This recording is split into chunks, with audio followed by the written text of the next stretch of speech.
네, 정치권 소식입니다. 국민의힘 당권 경쟁이 후반전에 접어든 가운데 후보들 사이에서는 갈수록 단일화나 연대론이 거론되고 있습니다.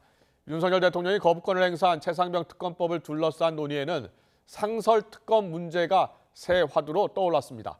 취재기자 연결합니다. 나혜인 기자. 네, 국회입니다. 네, 여당 당권자들은 오늘 어떻게 움직였습니까? 네, 국민의힘 차기 대표 후보자들은 충남 천안에서 네 번째 합동연설회를 치르고 있습니다. 전당대회가 8일 앞으로 다가오면서 유력 주자인 한동훈 후보를 향한 나머지 후보들의 견제가 거세지고 있습니다. 주로 한 후보가 당대표가 되면 대권 욕심 때문에 당정 관계가 어려워질 거라는 논리를 펴고 있습니다. 최상병 특검 같은 쟁점 현안에서 한 후보가 기존 당론과 다른 입장을 취한 것도 비판하고 있습니다. 한 후보에 맞서 나머지 후보들의 단일화나 연대설도 거론되는 빈도수가 높아지고 있습니다. 당장은 아니지만 후보들은 모두 가능성은 열어두고 있습니다. 나경원 후보는 오전에 기자들과 만나 인위적인 단일화는 없다면서도 남은 기간 당원들의 평가와 여론 추세가 중요하다는 뜻을 내비쳤습니다. 원희룡 후보는 KBS 라디오 인터뷰에서 정치는 생물이고 나 후보가 자신을 돕게 될 거라고 말했습니다. 윤상현 후보도 결선 투표 제도가 있기 때문에 1차 투표 결과에 따라 자연스럽게 후보 간 연대가 될 거라고 내다봤습니다. 야당은 오는 19일 최상병 일주기를 앞두고 특검 압박의 수위를 높이고 있죠. 네, 민주당은 최상병 일주기를 맞아 특검법과 윤석열 대통령 탄핵 청원 청문회 관철을 위한 여론전에 당력을 집중하겠다고 공개적으로 밝혔습니다. 윤 대통령의 거부권 행사 이후 특검법 재표결 전략을 고민하면서 내부적으로는 상설특검 카드도 고려하고 있습니다. 이미 입법이 돼 있는 상설특검법상 특검 추천위원 7명 가운데 4명을 야당이 추천할 수 있게 하는 국회 규칙 개정을 검토하는 겁니다. 국민의 안타까운 죽음을 덮는 데 혈안인 이런 비정한 대통령과 집권 여당이 과연 진짜 보수라고 할 수 있는지, 과연 존재할 이유가 있는지 묻지 않을 수 없습니다. 국민의힘은 추경호 원내대표를 비롯한 당 지도부가 낮에 국립대전현충원을 찾아 고 최상병 묘소를 참배했습니다.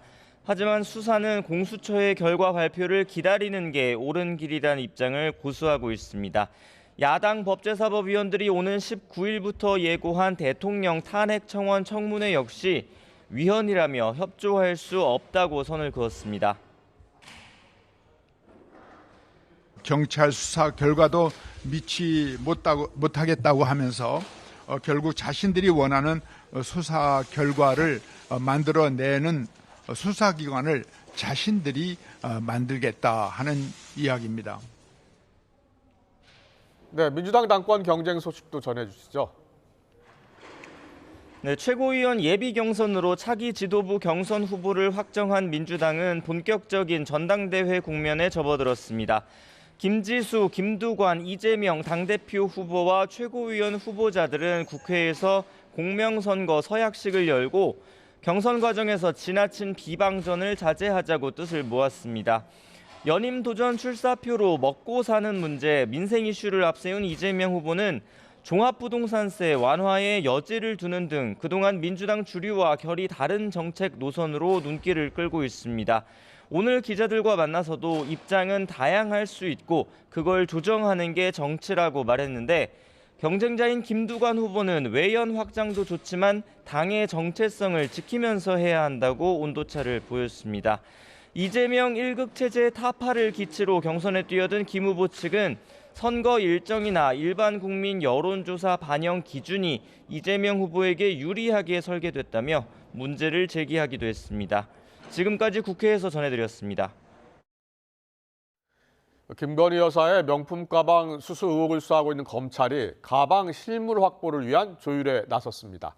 서울중앙지방검찰청은 김 여사 측과 이르면 이번 주 안에 가방 실물을 확보하기 위한 조율에 나선 것으로 알려졌습니다. 이 과정에서 검찰은 대통령실에 공문을 보내 명품백 제출 의사를 확인하는 방식을 유력하게 검토하고 있는 것으로 전해졌습니다. 지난 1일 정진석 대통령 비서실장은 국회에 출석해 김 여사가 받은 명품 가방을 포장 그대로 대통령실 청사 내에 보관하고 있다고 밝혔습니다. 국립과학수사연구소가 서울시청 역주행 사고는 운전자 과실로 인한 것이라는 취지의 분석 결과를 경찰에 통보한 것으로 확인됐습니다. 사고 기록 장치 EDR에는 운전자 차 씨가 90%가 넘는 힘으로 가속 페달을 밟은 기록이 확인되는 등 결정적인 단서를 확보한 것으로 전해졌습니다. 취재 기자 연결해 들어보겠습니다. 정현우 기자. 네, 정현우입니다. 네, 국과수 감정 내용 자세히 전해주시죠. 네, 조지우 서울경찰청장은 지난주 목요일 국과수가 역주행 사고 관련 감정 결과를 통보해왔다고 밝혔습니다. 보통 분석에 한 달에서 두 달 정도 걸리지만 이번 사고의 중대성 등을 고려해 국과수에서 속도를 낸 것으로 보입니다. 국과수는 서울시청 역주행 사고가 운전자 차모 씨의 과실로 발생했다고 판단했습니다. 특히 사고 기록 장치 EDR을 포함해 블랙박스와 차량 정밀 분석 등을 통해 결정적인 단서들을 확보한 것으로 전해졌는데요. EDR에는 브레이크 대신 가속 페달을 90%가 넘는 힘으로 밟은 기록이 있다는 취지의 감정 결과가 포함된 것으로 파악됐습니다. 사고 당시 운전자 차 씨 본인의 주장대로 브레이크를 밟아서 후방등이 켜졌는지에도 관심이 쏠렸었는데요.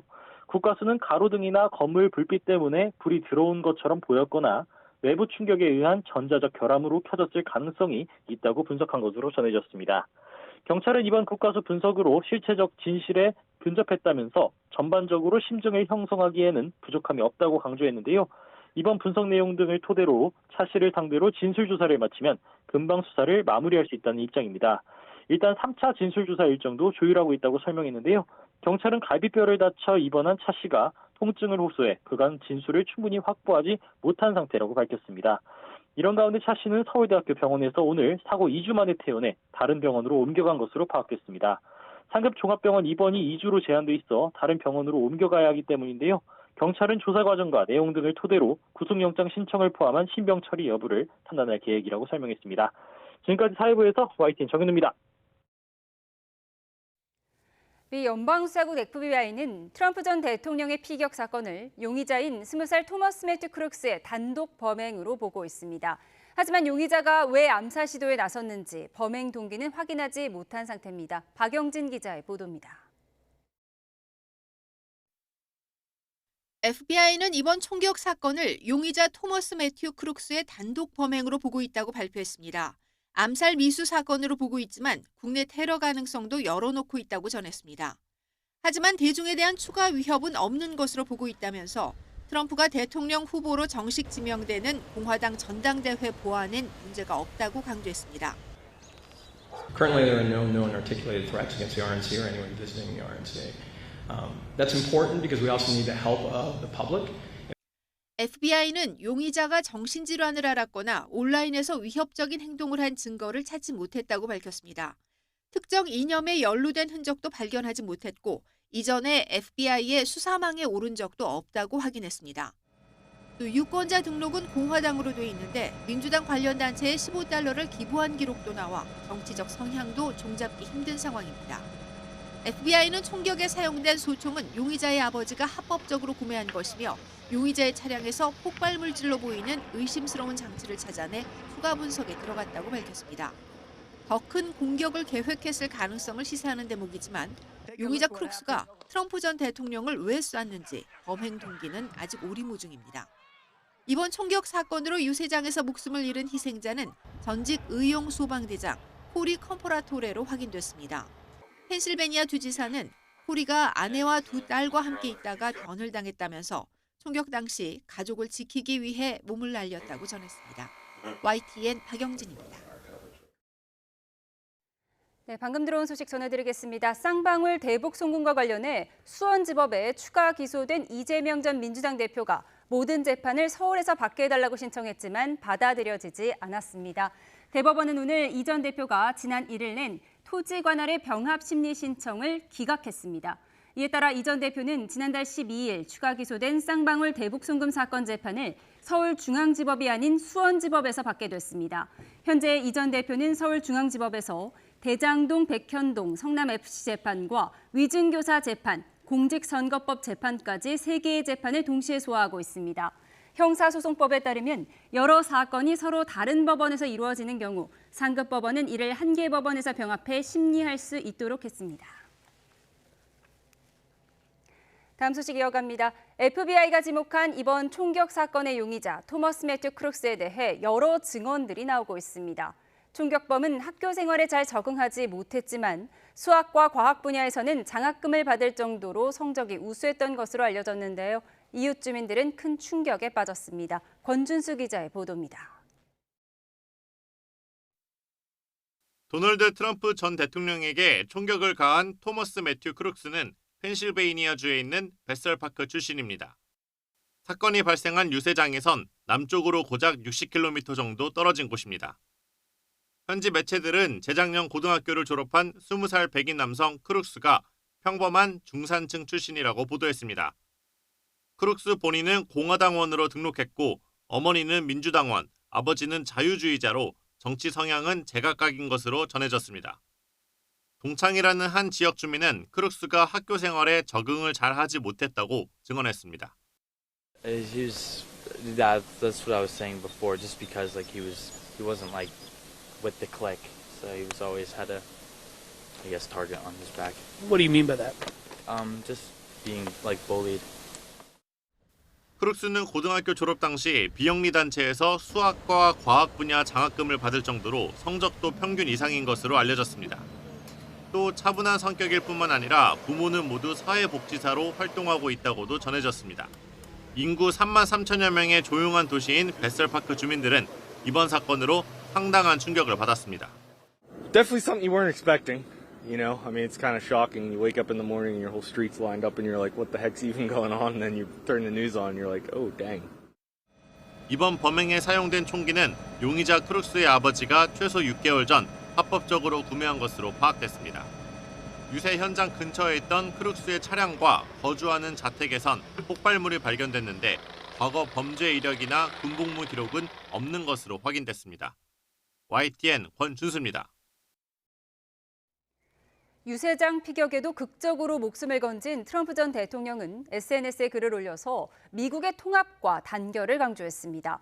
공화당은 트럼프의 대선 후보 공식 지명이 이루어지는 전당대회에서 대선 승리의 기세를 굳히겠다는 계획입니다. 워싱턴에서 권준기 특파원의 보도입니다. 트럼프 전 대통령은 피격 다음 날 아침 일찍부터 SNS에 글을 올렸습니다. 오직 하나님 덕분에 목숨을 구했다며 두려워하지 않고 악에 맞설 거라고 말했습니다. 또 모두 단결해 미국인으로서 본성을 보여주자며 악의 승리를 막기 위해 힘을 합해야 한다고 강조했습니다. 미국을 사랑한다는 말과 함께 이번 주 위스콘신 전당대회에서의 연설을 기대한다고 밝혔습니다. 공개석상의 통 모습을 드러내지 않던 멜라니아 트럼프 여사도 총격 사건 이튿날 성명을 내고 괴물이 남편을 공격했다고 비판했습니다. 위스콘신주에서는 트럼프가 참석한 가운데 열릴 전당대회 준비가 완료된 가운데 보안이 1순위로 꼽히고 있습니다. I know there's a lot of manpower here, and that's the first step to security. You have to have people, law enforcement present to deter any kind of violence.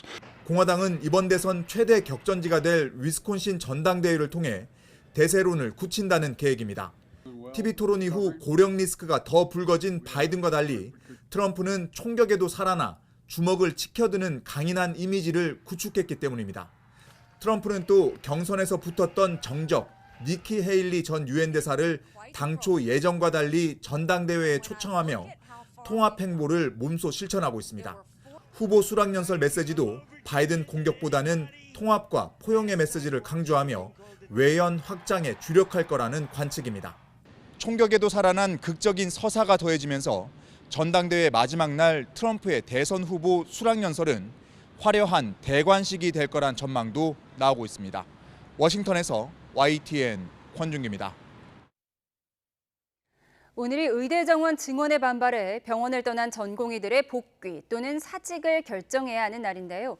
수련병원들은 전공의들의 사직, 복귀 여부를 파악한 뒤에 대한수련병원협의회에 제출할 예정인데 복귀한다고 응답한 전공의는 극소수에 불과한 상황입니다. 취재기자 연결해 알아보겠습니다. 백종규 기자. 네, 사회부입니다. 네, 수련병원들이 정오까지 전공의 복귀 여부를 파악하기로 했는데 전공의들이 별다른 움직임을 보이지 않고 있죠. 네, 오늘이 병원을 이탈한 전공의들의 복귀 또는 사직을 결정해야 하는 결단의 날입니다. 오는 22일부터 하반기 전공의 모집 일정이 시작되기 때문에 이전에 결원 규모를 파악해야 하는데요. 병원들은 하반기 전공의 모집 인원을 확정해 오는 17일까지 보건복지부 장관 직속 수련환경평가위원회에 제출해야 합니다. 앞서 정부는 수련병원들의 오늘까지 전공의들의 사직 복귀 여부를 파악하고 사직서를 수리하라는 지침을 내렸습니다. 사직서 수리 시점은 전공의들이 원하는 2월이 아닌 사직서 수리 금지 명령을 해제한 6월 4일 이후로 해야 한다는 게 정부의 원칙입니다. 이에 따라 주요 수련병원들은 전공의들에게 오늘 정오까지 사직 또는 복귀를 결정할 것을 최후 통첩했고 전공의들이 복귀하지 않거나 응답이 없으면 자동으로 사직 처리한다는 게 방침인데요. 하지만 전공의들이 특별한 움직임을 보이지 않는 등 무응답으로 일관하고 있고 복귀 의사를 밝힌 전공의도 극히 소수인 것으로 확인됐습니다. 빅5 병원 관계자들은 소수 전공의가 복귀 의사를 밝히기도 했지만 전공의들 다수가 돌아올지는 의문이라는 반응을 보였습니다. 다른 수련병원들 역시 전공의들이 돌아올 거라는 데 큰 기대를 하지 않고 있다고 밝혔습니다. 일단 병원들은 오늘 자정까지는 상황을 지켜본다는 입장입니다. 병원들로서는 의료 공백 사태가 더 길어질 수 있는 만큼 시름이 깊어질 수밖에 없는 상황입니다. 네, 의료계는 정부의 전공의 사직 처리 방침에 반발하고 있는 거죠? 네, 전국 의대 교수들은 무응답 전공의 사직 처리는 지금의 사태를 더 악화시킬 것이라는 내용의 공동 입장을 냈습니다. 교수들은 보건복지부가 수련병원에 가해질 각종 불이익을 언급하는 방식으로 수련병원장들을 압박하고 회유하는 것을 중지해야 한다면서 일부 병원에서 무응답 전공의를 일괄 사직 처리한다는 건 과도한 조치라고 지적했습니다. 서울대 의대와 서울대 병원 교수협의회 비상대책위원회도 정부 정책이 바뀌지 않았기 때문에 전공의들은 돌아오지 않을 것이라고 강조했습니다. 저들의 절망은 여전한데 처벌하지 않겠다는 약속만으로는 복귀를 기대하기 어렵습니다. 전공의들이 복귀를 진정 바란다면 애초에 이들이 왜 사직서를 냈는지 그 이유부터 생각해 주시기 바랍니다. 이어 전공의들을 압박하는 대신 지금이라도 정책을 바로 세우고 투명하고 합리적인 정책 결정 과정을 수립하라고 촉구했습니다. 또 사직을 선택한 전공의의 사직서 수리 일자는 전공의 의사를 존중해 결정해야 한다고 강조했습니다. 대한의사협회도 의료 공백 사태 관련 기자회견을 열고 전공의 가을 수련 모집을 중단해야 한다고 촉구했습니다. 학생들의 뜻을 전적으로 수용하는 길이 이 사태를 해결할 수 있는 유일한 방법이라는 것을 명심하기 바랍니다. 이어 수련병원장들은 지방병원 전공의들이 수도권으로 빠져나가면 지역 의료에 더 큰 공백이 생길 수 있다며 기존 수련병원과 같은 권역에만 지원할 수 있도록 하는 권역 제한을 요청했지만 정부가 이를 받아들이지 않기로 했다고 밝혔습니다. 이는 정부가 하반기 전공의 복귀율을 최대한 끌어올리고 빅5 병원만 전공의를 채우면 된다. 지역 의료는 나몰라라 하겠다는 얘기밖에 안 된다고 지적했습니다. 또 의정 갈등에 대한 책임으로 의협회장 탄핵설이 나온 것에 대해서는 크게 신경 쓰지 않는다고 덧붙였습니다. 이런 가운데 환자단체는 전공의들은 환자들을 위해 명분 없는 싸움을 즉각 멈추고 의료 현장으로 복귀하라고 촉구했습니다. 지금까지 사회부에서 YTN 백종규입니다.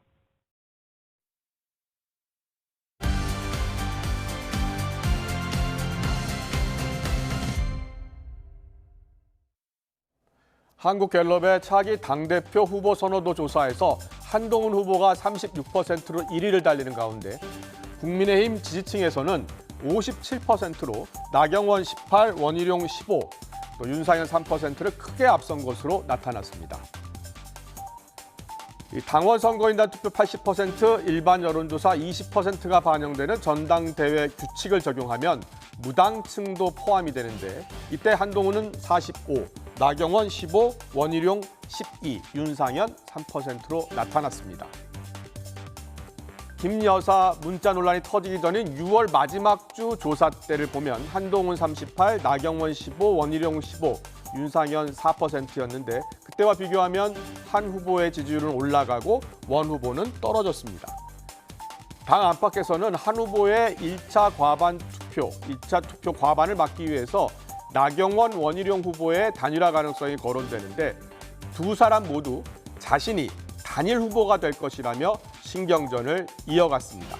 오늘 정치원은 두 후보의 인터뷰 듣고 시작하겠습니다. 당정 관계가 파탄나는 후보는 안 되지 않나 하는 그런 걱정들이 있는 것 같습니다. 당원들이 평가를 한다면 저는 그 과정에서 인위적인 단일화는 아니겠지만 여러 가지 지금의 여론 추세나 이런 거에 비추어서 저를 지지해 주시지 않을까 이렇게 생각을 합니다. 서로 기분 나쁜 얘기잖아요, 그게. 그건 뭐 진지하게 오고 가는 것도 아니고 언론에 대다고 하는 게 그래서 저희는 얘기를 안 하는 건데 또 한마디로 말씀드리면 정치는 생물이다. 돕게 되면 나 후보가 저를 돕게 될 것이다. 존중하기 때문에. 네.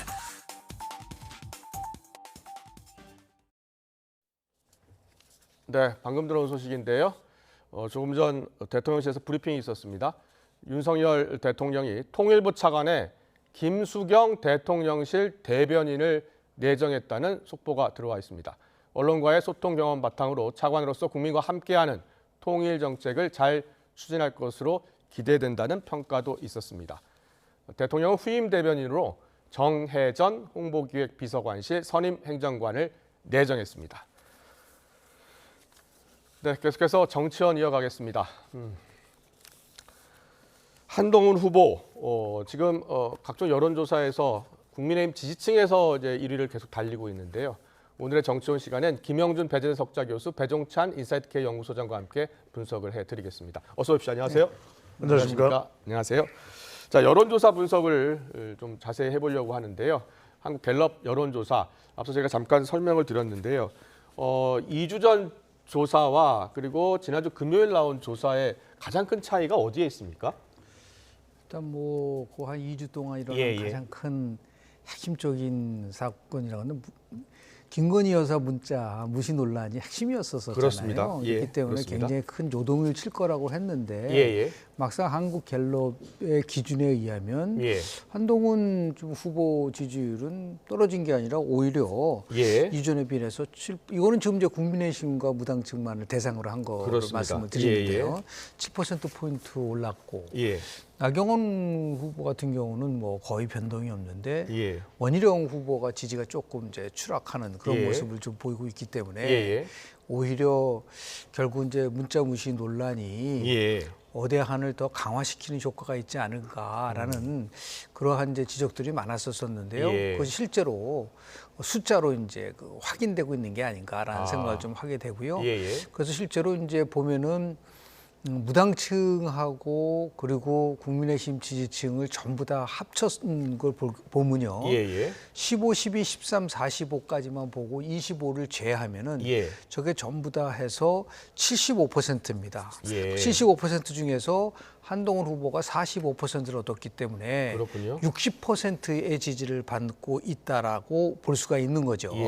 그리고 이제 나경원 후보 같은 경우는 15%를 얻었기 때문에 20% 정도를 얻은 거로 돼 있다고 한다면 그 격차가 상당히 이제 지난 2주 전보다는 커갖고 있는 것이 아니냐라는 걸 우리가 추론해 볼 수 있지 않을까라는 생각을 좀 하게 됩니다. 그렇군요.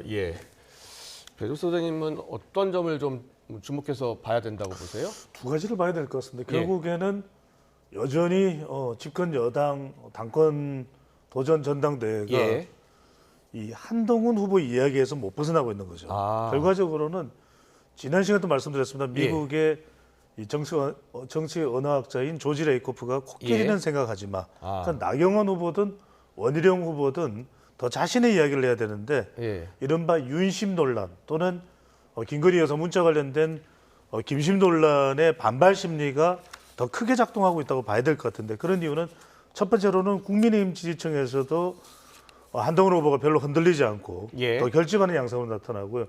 그동안 반발의 가장 중심이 돼야 되는 지역으로 친윤 쪽에서 기대를 했던 곳은 대구 경북이거든요. 그런데 대구 경북에서도 흔들리지 않아요.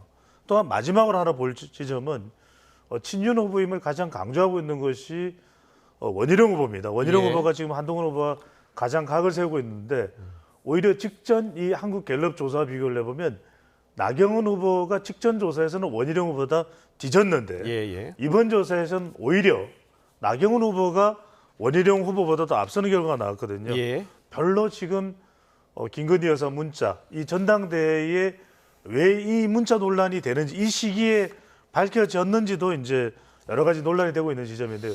별로 한동훈 후보에게는 타격이 되지 못하는 상황으로 보입니다. 그렇군요. 그렇다면 앞으로 이제 이번 주 금요일부터 당장 이제 국민의힘 지지층에서 투표가 시작이 되더라고요. 그리고 다음 주 23일이니까 며칠 남지 않았어요. 물론 토론회가 아직도 3번 더 남아 있는 상황이고요. 근데 저희가 얘기하는 거에 좀 조심스러운 부분은요. 예, 말씀해 주세요. 지금 나온 거는 다 여론조사를 가지고 얘기를 하고 있는 거잖아요. 그런데 실제로 반영률을 보면은 여론조사 20%고 당심이 80%란 말이에요. 예, 국민의힘 지지층 대상을 여론조사하고 다른 결과가 나타날 수가 있는 거죠. 예. 왜냐하면 2021년 6월 달에 당시 이준석 후보하고 나경원 후보가 격돌을 했을 때요. 그렇습니다. 국민의힘 지지층만을 상대로 했을 때 똑같은 상대를 했을 때 무려 이준석 후보가 30%포인트 더 많게 나왔었어요. 그랬군요. 그러나 당심을 봤더니 그때는 7대 3이었었습니다. 보니까 오히려 나경원 후보가 더 많이 얻은 그 나왔단 말이에요. 예, 맞습니다. 근데 그런 걸 감안한다고 했을 때 이거를 이제 보이지 않게 우리가 이 방송을 하면서 밴드웨건 효과를 오히려 더 얘기하는 거에 대한 조심스러움이 있는 거죠. 그렇군요. 그러니까 1등 후보 맞아. 그러면 계속해서 1등을 우리가 찍을 수밖에 없겠구나 하라는 것을 가진다면 그 밴드웨건 효과고 거꾸로 언더독 효과라는 거는 이제 추격자 효과거든요. 그렇군요. 2, 3등이 이제 추격을 하는 효과를 얘기를 하고 있는 거기 때문에 하나 이제 뭐 이렇게 확인된 거는 아니지만 지금도 보면 한동훈 측에서 당원 중심으로 한 여론조사를 발표했다고 그래가지고 논란입니다. 논란이 있는데요. 원희룡 후보가 저렇게 많은 사람들이 생각할 때 조금 너무 과하게 공격하고 있는 게 아니냐라는 비판을 좀 많이 받았었거든요. 그럼 그 이유가 뭐냐? 혹시 자체적으로 당원 조사한 거 아니야? 이 자기네들이 하는 것이 오히려 먹히고 있다라는 확신을 가지고 하는 것인지 그건 추론에 불과하지만 그래서 제가 말씀드리는 거는 그건 단지 추론이고 당심은 어떻게 될지는 우리가 정확한 조사 결과가 없기 때문에 이걸 딱 단정져서 짓기에는 한계가 있다라는 말씀을 분명히 드립니다. 그렇습니다. 당시의 80%고요. 국민의힘 지지층에서 투표를 하는 게 아니라 당원에 투표를 하는 겁니다. 당원이 지금 86만인가요? 84만 정도. 국민의힘 당원들이 과연 누구를 선택할지는 국민의힘 지지층 상대로 한 여론조사와 다른 결과가 나올 수 있다는 분석이세요? 그렇습니다. 그런데 이제 뭐 당심은 알 수가 없습니다. 그렇다고 해서 특정 후보자의 캠프에서 발표된 조사를 전적으로 믿을 수만도 없는 것이고, 그런데 우리가 뭐 당원들한테도 일종의 이 지침이 되겠죠. 국민의힘 지지층의 여론이. 그러면 당심도 국민의힘 지지층과 완전히 엇갈리게 가는 것을 당원들이 원할까요? 당원들도 국민의힘 지지층, 그러면 당원들은 국민의힘 지지층 아닙니까?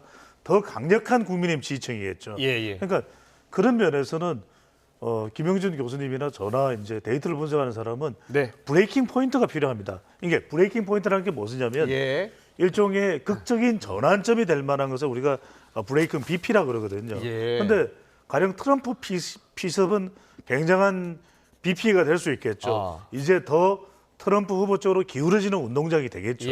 그런 것처럼 그러면 뭔가 결정적인 게 나와야 되겠죠. 스모킹 건이 될 만한. 그게 나왔을까 싶은 것이 이제 지금의 분석인 거예요. 짧게 이제 요약을 해드리면 이런 선거에서는 3S가 참 중요합니다. 첫 번째는 화제성, 두 번째는 신속성. 지금 시간 얼마 안 남았죠. 19일부터 투표가 시작되잖아요. 마지막으로는 강력성. 그러니까 이러한 어떤 판도를 뒤엎을 수 있을 만한 변화가 원희룡 후보든 나경원 후보든 얼마나 화제성이 되느냐, 스토리가 되느냐, 뭐 스토리가 나와야죠. 그다음에 스피드, 얼마만큼 빠른 속도로 몽골 기병대 고려 철갑 기병처럼 움직일 수 있느냐. 마지막으로는 강력해야 되는데 이번에 트럼프 피습은 아주 강력하잖아요. 그만큼 스트렝스, 강력한 뭔가가 한 방이 지금 나왔나 싶은 게 없다면 판도는 쉽게 변하지 않는 속성이 또 있거든요. 그 점을 말씀드립니다. 알겠습니다. 지금 여론조사 분석을 해드리고 있는데 단일화 가능성 이야기 계속 나오잖아요. 근데 물론 1차 투표에서 한 명의 후보가 과반을 넘어버리면 이제 2차 투표를 안 가는 거고요. 그리고 과반을 넘지 못하면 1위, 2위 후보가 다시 이제 경쟁을 하게 되는 거잖아요. 그런데 단일화 가능성이 좀 있다고 보세요?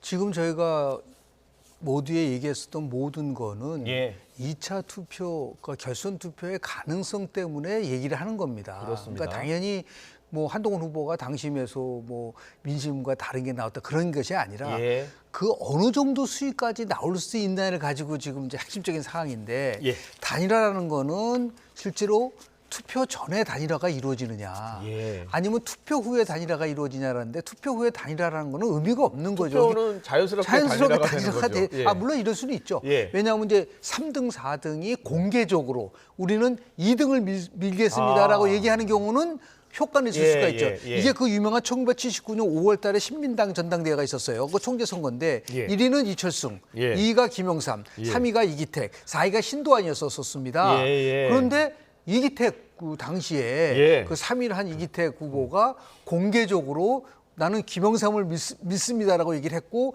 신도환 후보는 얘기를 안 한 순간에 8명 내지 10명이 김영삼 후보를 지지했다는 그런 설이 있었어요. 그래서 결국은 어떻게 됐냐?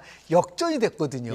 그렇기 때문에 이 단일화에 관련된 거는 하느냐 안 하느냐 문제가 아니라 만약에 1차 투표 때의 그 결과가 현격하게 차이가 난다고 한다면 2차 투표에 있어서의 단일화 효과는 상대적으로 굉장히 줄 수밖에 없는 거기 때문에 이걸 보고 얘기를 해야지 단순하게 단일화가 되느냐 안 되느냐라는 부분들 특히 뭐 누가 보더라도 뭐 3등, 4등이 만약에 공개적으로 그렇게 하지 않았을 경우에는 뭐 제가 볼 때는 효과라는 거는 단일화 효과라는 게 그렇게 강할까라고 이제 저는 그 1차적 결과를 좀 봐야 될 필요가 있다는 거죠. 지금 뭐 원희룡, 나경원, 원희룡 두 후보 간 단일화 가능성 이야기가 자꾸 나오고 있는 이유는 앞서 여론조사로도 봤습니다만 여론조사에서 2위, 3위를 달리고 있기 때문이거든요. 그렇죠. 근데 이거는 우리가 2002년에 이 사례를 보면 됩니다. 노무현, 정몽준 단일화. 그때가 가장 극적이었는데 단일화는 두 가지가 필요하는데 결론부터 말씀드리면 나원 단일화, 원나 단일화는 제한적 효과밖에 누릴 수가 없습니다. 왜냐하면 두 가지가 있어야 되거든요. 하나는 명분 확장성. 지금 단일화가 전당대회 화제가 돼야 됩니다. 여기에 모든 관심이 집중될 정도로 그 정도가 돼야 되거든요. 2002년은 그랬습니다. 노정 단일화, 이른바 명분 확장성. 두 번째는 뭐가 중요하냐면 반대 결집성. 절대로 이해창은 안 돼. 그때 그걸로 이제 이 단일화의 결집성이 더 가속화되거든요. 그래서 단일화 이후에 노무현 후보가 단일 후보가 축 치고 올라가서 그냥 대선 승리하는데 대선 투표일 전날에 무슨 일이 있습니까? 정몽준 단일화를 철회하지 않습니까? 그런데 많은 분들이 지금도 궁금해요. 그게 왜 안 떨어져 나갔을까? 지지하는 표가 반 이해창이죠. 그래서 그러면 반 한동훈이 막강할 정도가 돼야 되는데 이 단일화가 그런 이 반대 결집성의 막강성을 가져오기는 명분이 쉽지가 않은 것이죠. 그렇군요. 지금 앞서 이제 정광재 한동훈 캠프 대변인 1차 투표에서 과반을 얻을 것이다라고 주장했고 2차 투표로 가지 않는 것이 목표다라고 이야기했고요. 박지원 의원은 한때는 이제 나경원 후보가 당선될 가능성이 높다라고 이야기했던 분인데 오늘 라디오 인터뷰에서는 한동훈 후보가 될 것 같다. 바뀌었다. 1차에서 끝날 것인데 저렇게 표현했습니다. 김건희 위원장, 윤석열 부위원장 이렇게 표현을 했어요. 이렇게 해주는데 안 되겠느냐라고 이야기를 했습니다. 근데 뭐 박지원 의원은 자꾸 전망이 바뀌고 있어요. 그런 이유가 있죠. 그건 제가 정확히 파악을 하고 있을 텐데 박지원 의원은 정치 12단에 등극을 했죠. 자신의 지역구에서 92.35%로 당선이 됐어요. 그러니까 자기 선거는 완벽합니다. 그런데 이제 이런 전망을 하는 이유는 여기에 이제 정치적 서사가 있는 거죠. 그러니까 이제 박지원 의원의 분석은 뭐 나경원 후보가 될 수 있다, 원희룡 후보가 된다고 했던 것은 단순히 이제 정치적 서사적 차원이고 지금은 이제 예측으로 가고 있는 거죠. 그래서 한동훈 후보가 될 가능성이 높지 않겠냐는 걸 본인이 이제 예측을 하는 겁니다. 그다음에 또 하나 중요한 것은 여기서 우리가 예측은 한동훈 후보를 우세한 판으로 그렇게 해석을 하지만 흐름을 해석하지만 박지원 의원의 이 정치적 서사적 분석에는 굉장히 중요한 게 들어가 있어요. 왜냐? 예. 윤석열 대통령과 김건희 여사를 언급했거든요. 네. 한동훈 후보가 설사 된다 하더라도 예. 성공적인 당대표가 되기보다는 매우 힘들 것이다. 그것은 지금 바로 이제 화면으로 보시게 될 텐데 김건희 선대위원장, 윤석열 부위원장이 해주는 게 안 되겠느냐. 예. 그런데 예. 당신이 당대표가 된다 하더라도 이 두 사람에 의해서 당신의 당대표 행보는 매우 고난의 행군이 될 것이고 매우 어려울 것이고 성공하기 어려울 것이다. 그 정치적 서사적 분석까지 곁들이고 있는 것이죠. 알겠습니다. 근데 실제로요. 예. 선거 전과 후를 우리가 현 시점에서 한동훈 비대위원장이 되면은 굉장히 당정 관계가 파탄으로 가지고 어려워질 것이다라는 거는 그런 정치에 관련돼서 기본적 상식이 벗어나는 겁니다. 원희룡 나경원 후보 측은 주장하고 있죠. 그렇게 하더라도 예. 일단 끝나고 나면 내년 9월 달까지 만약에 한동훈 위원장이 후보가 대표가 됐을 때 예. 1년 2개월 동안을 그런 식으로 파탄으로 몰고 가고 그리고 윤석열 대통령이 그런 식으로 끌고 갈까요? 예. 나는 아니 무슨 대한민국의 정치 구단은 두 사람밖에 없어요. 예. YSDJ밖에 없습니다. 예. 무슨 10단 11단이에요. 그거 한참 미치지. 예. 그 상황에 따라 자꾸만 말을 변질시키고 그걸 가지고 뭔가 스토리를 만들어내려고 하는데 예. 그거는 제가 볼 때는 남의 당 전당대회에 대한 부분 속에서는 예. 차분히 지켜보고 나서 예. 그걸 통해서 지금 무슨 뭐 김건희 선대위원장, 윤석열 뭐 부위원장 이런 식의 그런 그 논평이라는 건요. 예. 최소한도 예. 정치적으로 나름대로 DJ 밑에서 정치를 배운 사람이라고 한다면 네. 저런 표현이라든지 이런 것들은 좀 어느 정도는 좀 절제해야 되지 않을까라는 생각을 좀 하게 됩니다. 예. 그 원희룡 후보가 지난 TV 토론 과정에서 강력히 제시했었던 게 문자 논란하고 또 사천 의혹 네네. 그리고 댓글팀 여론조성팀 운영 의혹 이게 한동훈 후보 측에 이제 여러 가지 의혹 제기를 한 것이 있어요. 네네. 이게 전대 또 당심에 큰 영향을 미치고 있다고 보세요? 조금 전에 우리 모두 얘기했잖아요. 예. 레이코프가 얘기하는 코끼리를 생각하지 마 할 때 그 코끼리라는 거는 왜 이제 그 책을 썼냐면 어떻게 해서 민주당 당나귀가 항상 공화당인 코끼리한테 질까를 예. 얘기를 하면서 쓴 글이거든요. 2004년도에. 예. 근데 공화당이라는 코끼리를 얘기하면 예수로 아무리 비판을 하더라도 코끼리만 연상을 한다는 거예요. 예. 그러니까 한동훈 비대위원장과 관련돼서 어떠한 얘기를 하더라도 예. 비판하고 논란 제기하더라도 사람들이 남는 거는 한동훈만 남는다는 거죠. 아. 때리면 때릴수록 예. 그래서 오히려 반대로 자신에 대한 부분들을 얘기해주지 못하고 있기 때문에 저런 의혹 제기를 통해 가지고 뭔가 반전이 있다라고 한다면 뭐에서 나타나야 되냐면 여론조사에서 어느 변화가 나야 되죠. 그런데 그런 면에서 변화가 없다기 때문에 그건 별로 이렇게 큰 효과를 못 보고 있는 게 아닌가라고 추론해 봅니다. 해주시는군요. 알겠습니다. 자, 여기서 오늘 나온 리얼미터 여론조사 잠깐 볼까요? 리얼미터 여론조사요. 정당 지지도를 보고 계속해서 토론 이어가겠습니다. 정당 지지도를 보면요. 네, 국민의힘 38, 민주당 35, 조국혁신당 10.3, 개혁신당 4.3 이렇게 나왔습니다. 이게 뭐 조사 때마다 조금씩 결과가 바뀌는데 국민의힘 지지율이 더불어민주당 지지율을 앞선 것으로 물론 오차범위 됩니다. 어떻게 분석하고 계세요? 세 가지 이제 이 추가 키워드로 분석을 하면 예. 첫 번째는 그거죠. 왜 총선에 압승을 했는데 민주당 지지율에 집중을 해보면 국민의힘보다 물론 오차범위 냅니다. 예. 오히려 낮을까? 실제 총선 결과와 상대적으로 비교를 한다면 적어도 50%는 넘어야 되지 않습니까? 더 돼야 되죠. 예. 거의 60% 가까이 170석이 넘잖아요. 물론 몇 명이 이제 더불어민주연합에 당선됐던 국회의원들이 이제 빠져나갔지만 그럼에도 불구하고 공룡정당인데 왜 이럴까? 첫 번째가 민생이에요. 특검 좋다 이거지만 민생을 더 경쟁력 있게 내세우는 그런 정당의 모습 못 되느냐. 예. 그래서 결과적으로는 그래서 일극체제냐 이런 비판을 받는 것이고 예. 세 번째 마지막으로 여기에서 추가적으로 민주당 쪽으로 더 흡수되지 않은 것이 결국 중도거든요. 예. 이건 민주당의 고민이기도 앞으로 당대표가 될 가능성이 상당히 높을 텐데 물론 뭐 단언할 수는 없습니다만 이 이재명 대표가 된다면 이재명 전 대표가 다시 대표가 된다면 그것도 마찬가지로 중도를 어떻게 흡수할 수 있냐가 과제가 또 되는 것이겠죠. 네. 실제로 보면 이제 정당 지지도를 끌어올릴 때 우리가 보통 얘기하는 이제 3A 법칙이라는 게 있는데 첫 번째는 관심이에요. 어텐션. 지금 민주당에 대해서 관심을 갖는 거는 최상병 특검이라든지 뭐 다른 여러 가지 이제 정부에 대한 비판이 21대 2에서 22대도 계속 지속되지 않습니까? 네.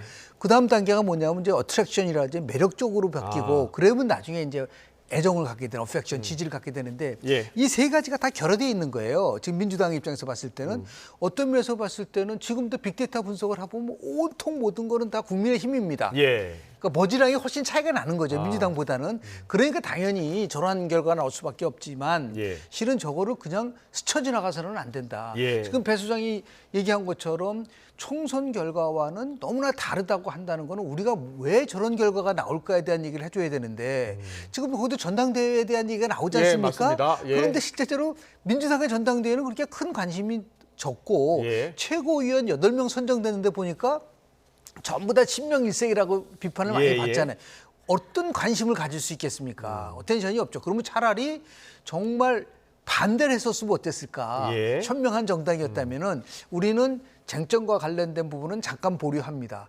이제 앞으로 100일 동안 22대 국회가 개원이 되면 100일 동안 다음과 같은 민생과 관련된 입법을 우선적으로 추진하겠습니다라고 한다면 국민들이 봤을 때는 아 민주당이 변하고 있구나. 역시 거대 정당으로서의 역할을 하는구나 해야 되는데 뭐 21대나 22대나 전혀 차이가 없으니까 그 정당에 대해서 어떻게 관심도 갖고 그 정당에 대해서 애정을 가질 수 있겠습니까? 그런 면에서 봤을 때 저 수치를 그냥 뭐 이번 한번 나온 결과로 보기에는 제가 볼 때는 좀 더 민주당이 더 관심 있게 지켜봐야 되지 않을까 생각을 좀 하게 됩니다. 알겠습니다. 계속해서 민주당 전당대회 관련 소식 이어가겠습니다. 다음 키워드 보여주시죠.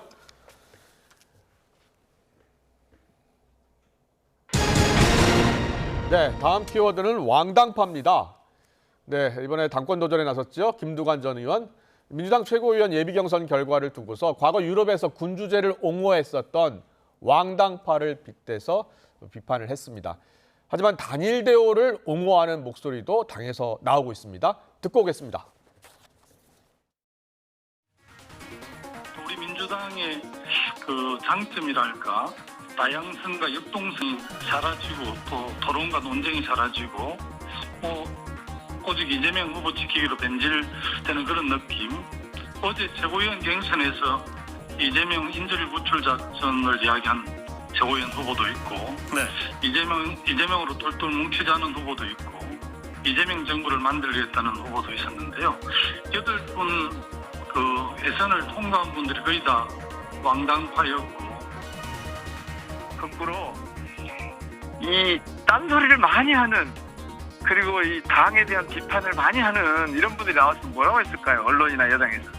콩가루 집안이라 하고 분열상 뭐 이렇게 또 공격을 했을 거예요. 미안하지만 타격감이 1도 없는 의미 없는 얘기예요. 여당에서 그냥 보수 언론과 여당에서 민주당 공격하는 얘기예요. 네, 민영배 의원은 이번 최고위원 예비경선에서 통과를 했습니다. 근데 앞서 이제 예비경선 통과한 후보들이 모두 친명 후보들 아니냐 이런 지적이 있었는데 민영배 의원의 생각은 아니다. 오히려 단일 대우가 더 바람직한 모습이다라는 주장이었어요. 어떻게 들으셨어요? 민주주의에 대한 이해가 부족해서 그런 거죠. 지금 이제 김두관 의원 전 의원 같은 경우는 노무현 정부 때 나름대로 장관도 하고 그랬지 않습니까? 그렇습니다. 그래서 노무현 정치에 대해서 그래도 가장 옆에서 그걸 보고 또 그걸 또 자기가 추진하려고 했었던 저는 정치인으로 기억을 해요. 그리고 실질적으로 보면 민주당은 항상 뭐가 나오면 김대중 노무현 정신을 계승했다고 얘기를 하지 않습니까? 그럼 좀 묻고 싶어요. 저 민정배 의원한테. 노무현 정신이 뭐라고 생각하느냐.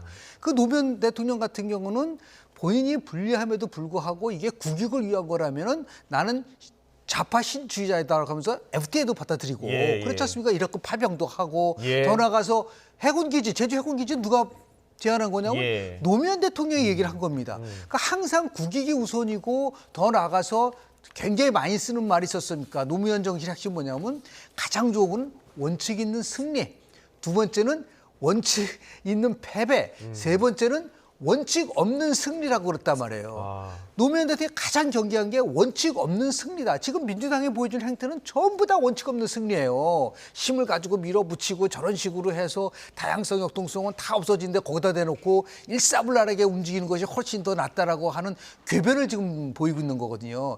저런 식으로 갔을 때 조금 전에 우리 같은 그 정당 지지도도 국민 입장에서 봤을 때는 왜 올라가지 않을까? 다 이런 것들이 같이 연계돼서 온다는 것을 노무현 정신에 대해서 좀 공부 좀 하고 민주당 저 최고위원 나온 사람들 말이죠.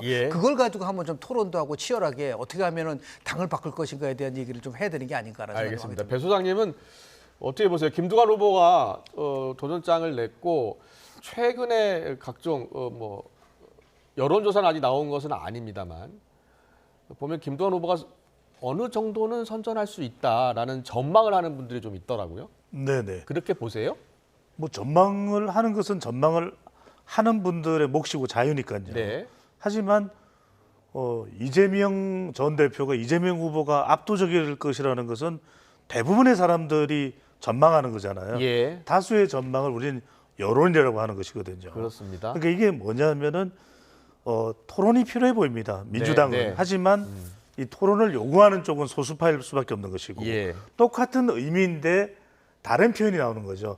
한쪽에서는 똑같은 의미입니다. 단일 대우라 그러고 한쪽에서는 친명 일색이라 그러고 한쪽에서는 왕당파라 그러고 한쪽에서는 애당파라 그러는 거죠. 그러니까 지금 김두관 당권 도전 후보가 이야기하는 게 불과 얼마 전에 오랜 시간 전도 아니고 불과 얼마 전에 원칙과 상식, 이낙연 또 비명 쪽에서 이야기를 해왔던 것이에요. 그리고 그것이 지난 총선의 소란과 소음을 겪으면서 결국 친명으로 또 찐명으로 정리가 됐던 거 아니겠습니까? 그러면 이제는 김두관 후보가 김두관 전 의원이 아무리 이야기를 해보자 이거는 목매와 그다음에 동매가 되는 거죠.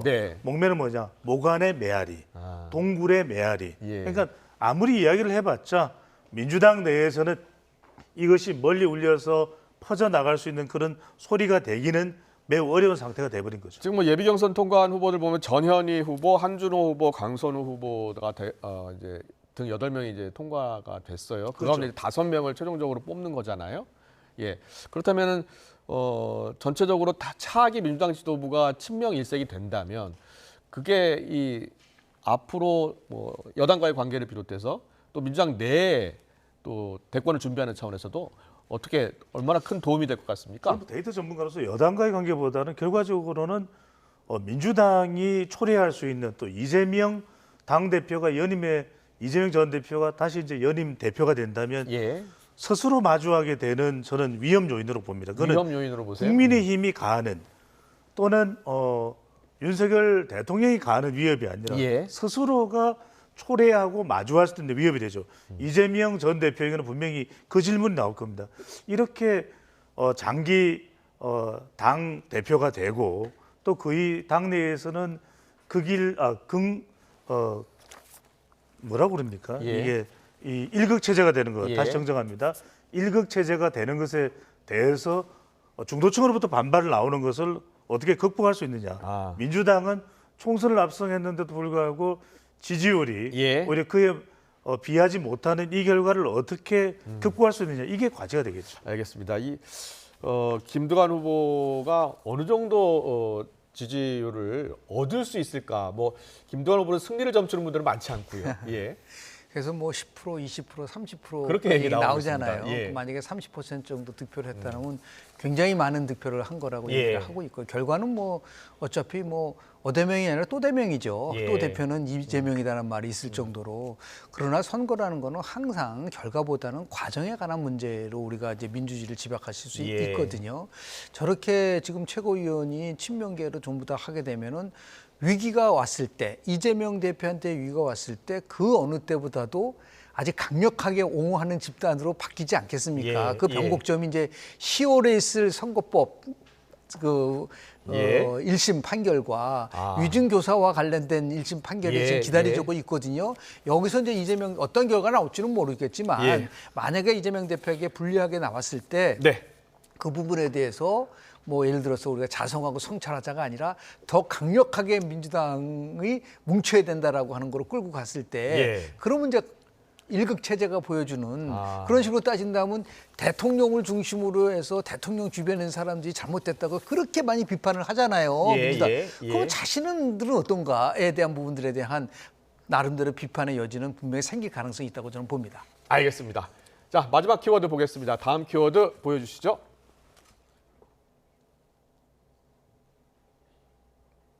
네, 정청래 법사위원장 모습 보이네요. 다음 키워드는 만사영통입니다. 만사형통이 아니라 만사영통이요. 윤석열 정부의 주요 이슈에 영부인이 많이 등장한다면서 모든 게 영부인으로 통하는 것 아니냐 이런 공세를 이어갔습니다. 여당은 야당이 꼼수로 따지면 노벨상 수준이라면서 되받아쳤는데요. 여야 목소리 듣고 오겠습니다. 국정농단, 국기문란의 그림자가 한 곳으로 지목되고 있습니다. 요즘 새롭게 부각되고 있는 최혜병 수사 외압 사건에도 그분의 그림자가 짙게 드리워져 있는 것 같습니다. 김건희 정권이란 말이 이제 새삼스럽지도 않습니다.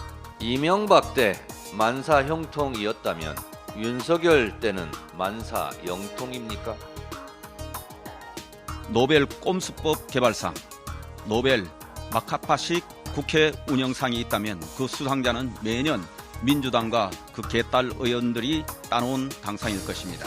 특검 추천권을 독점하는 것은 위헌이고 위법이고 탈법입니다. 이런 국회 규칙 개정이 허용되면 중립적으로 특검을 임명토록 된 법률도 필요 없고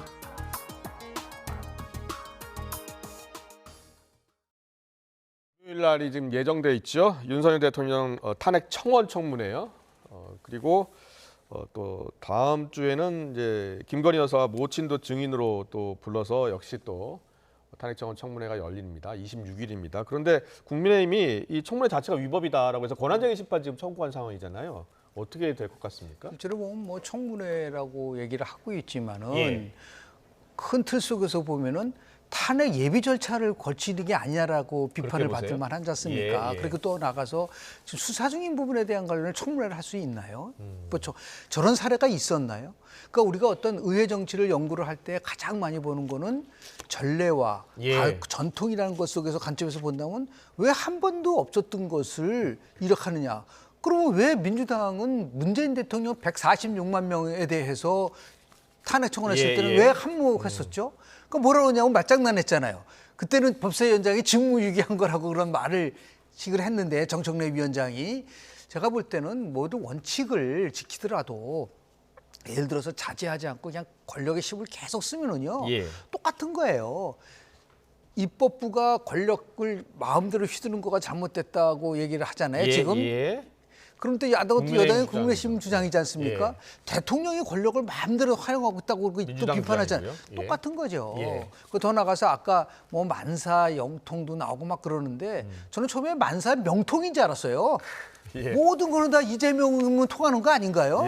그렇게 제가 바로 즉각적으로 반격할 수 있는 이유는 뭐냐면 똑같은 거를 저지르고 있기 때문에 거기에 대해서 어떤 얘기를 하더라도 결국은 부메랑에서 돌아올 수가 있기 때문에 지금 국민들은 너무 화가 나는 게 지금 22대 국회가 개원식이 열렸나요? 개원식도 열리지 않은 상태에서 저런 식으로 정적으로만 간다고 한다면 어떻게 국민을 대표라고 할 수 있나요? 그런 면에서 좀 어떤 면에서 보면 좀 한심하다는 생각이 좀 듭니다. 어떻게 보고 계세요?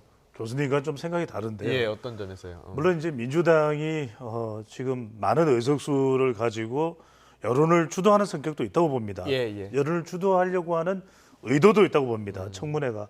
그럼에도 불구하고 지금 국민의힘 전당대회를 보더라도 오늘 우리가 분석을 했지만 계속해서 나오는 앞으로도 마찬가지일 겁니다.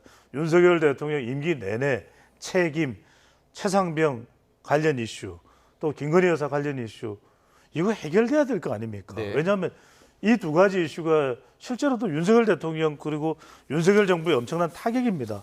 낮은 지지율도 있죠. 핵심 지지 기반도 타격을 입었죠.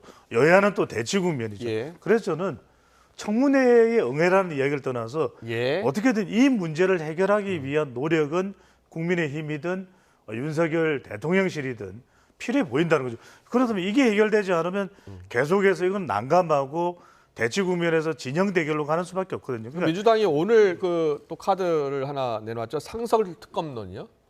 이 상설 특검법을 지금 이제 다시 카드로 꺼내들 준비를 하고 있는 것 같아요. 거기에 대해서는 어떤 생각이세요? 저는 상설 특검보다는 상설 국회가 맞을 것 같아요. 그러니까 왜냐하면 상설 특검이면은 또 정치적인 이슈고 정쟁화될 거라는 것이 너무나도 불을 보듯 뻔하지 않습니까? 2014년 만들어진 제도인데요. 상설 특검법. 그래서 여야가 합의를 해서 네네.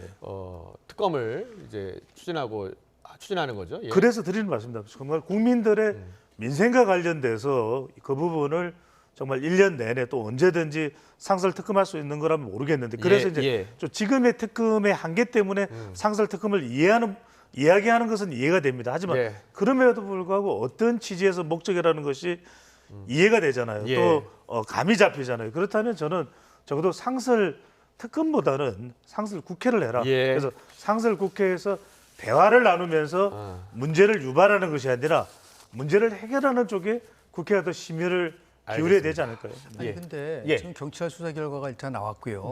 그리고 윤석열 대통령이 뭐라 그러냐면은 이 공수처라든지 이 조사 결과가 미흡하면 내가 특검을 요구하겠다고까지 했잖아요. 그럼 나 제일 이 진실 공방에를 떠나서서 왜 민주당은 공수처를 압박하지 않죠? 빨리 조사 결과를 내놔야 될 거 아니겠습니까? 그러고 나서 보니까 이거 정말 미흡하다. 그러면 특검 이제 받으라고 얘기를 해야 될 텐데 지금 공수처는 왜 이거를 발표를 안 하고 조사를 이렇게 더디게 하면서 오히려 정쟁을 즐기고 있는 것인지에 대한 부분들에 대한 것들. 그러니까 결론은 뭐냐면 이거는 최상병 그 순직한 최상병에 대한 진실을 밝히는 것보다 다른 정치적 의도, 결국은 특검을 통해서 탄핵의 빌미를 잡고 그것을 토대로 해서 탄핵을 하겠다라고 하는, 그렇게 하면서 이재명 대표의 사법 리스크라든지 아니면 조기 대선으로 가려고 한다는 목표에 대해서 이렇게 하느냐라는 의심을 받을 만하단 말이죠. 저는 빨리 정말 우리 공수처가 이런 부분에 대해서 수사 결과를 빨리 발표를 해야죠. 그렇지 않고 나서 이렇게 하면 직무유기에 당할 수도 있는 그런 점이라는 것을 좀 지적을 좀 하고 싶습니다. 알겠습니다. 오늘 두 분 말씀 잘 들었습니다. 지금까지 배종찬 이세케 연구소장, 김영준 배재대 석좌 교수와 함께했습니다. 고맙습니다. 네, 고맙습니다. 감사합니다.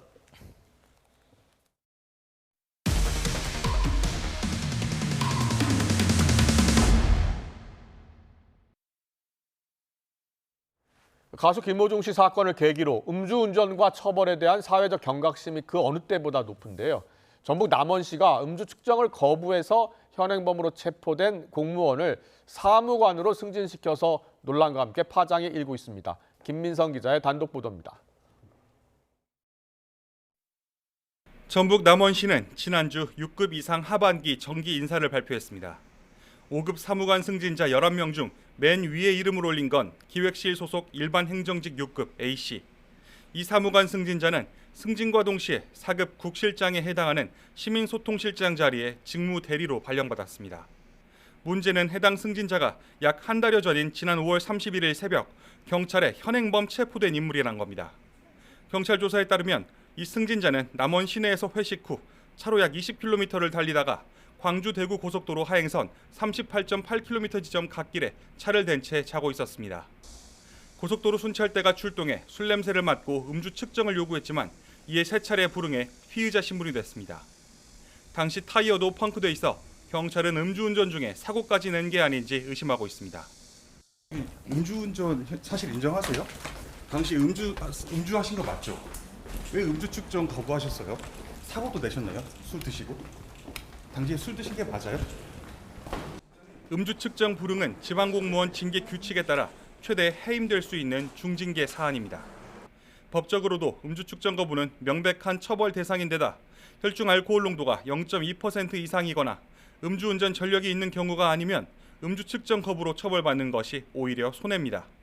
음주운전 관련 범죄를 공직의 중대 결격 사유로 보는 현행 법령이나 사회 상규에 반하는 승진 인사라는 지적을 피할 수 없는 이유입니다. 최경식 남원시장은 음주 측정 거부 사실을 알고 있었다면서도 승진 이유를 묻자 즉답을 피했습니다. 측정 거부한 거까지는 내용은 들었습니다. 현행범 체포된 것도 알고 계셨죠? 내용은 듣고 있어요. 근데 승진 인사에 좀 포함하신 이유를 좀 짧게라도 여쭤볼 수 있을지. 그 우리 인사팀하고 얘기하는 게 낫죠. 일정이 있으셔. 시장님, 그 시장님 인사권자시니까 한 말씀 부탁드리면 안 될까요? 남원시 인사팀은 범행 사실을 모르고 있었다며 법적으로 절차적으로 문제 없는 인사라고 해명했습니다. 남원시 직원들 사이에서는 징계를 기다리고 있었는데 되레 승진했다며 허탈하다는 반응도 나오는 것으로 전해졌습니다. 최경식 남원시장은 과거에도 인사를 둘러싼 논란으로 시의회와 갈등을 벌인 적이 있습니다. 의원님이 인사권을 갖고 계시냐고요. 그럼 의원님이 시장하세요. 시장님 예의를 좀 지켜주시기 바랍니다. 남원시는 이번 국거장급 승진 인사로 조직의 화합과 일하는 분위기 조성에 모범이 되는 자를 인선했다고 밝혔습니다. 그러나 비위 공무원에게 허락된 탄탄대로가 과연 직원들이나 시민에게 어떤 본보기가 될 수 있다는 건지 물음표가 떨어지지 않습니다. YTN 김민성입니다. What happened?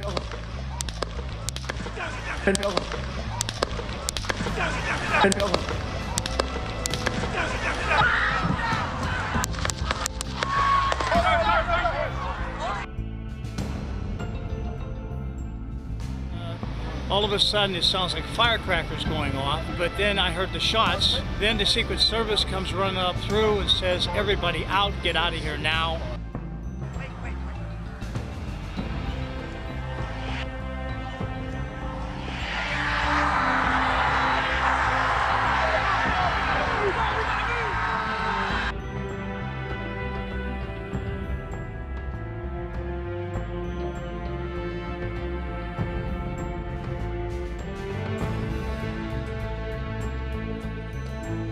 Just because like he wasn't like with the clique, so he was always had a, I guess, target on his back.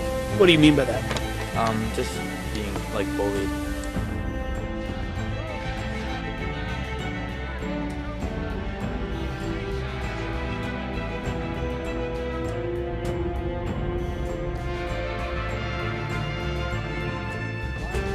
Directed the head of the Secret Service to review all security measures for the Republican National Convention, which is scheduled to start tomorrow.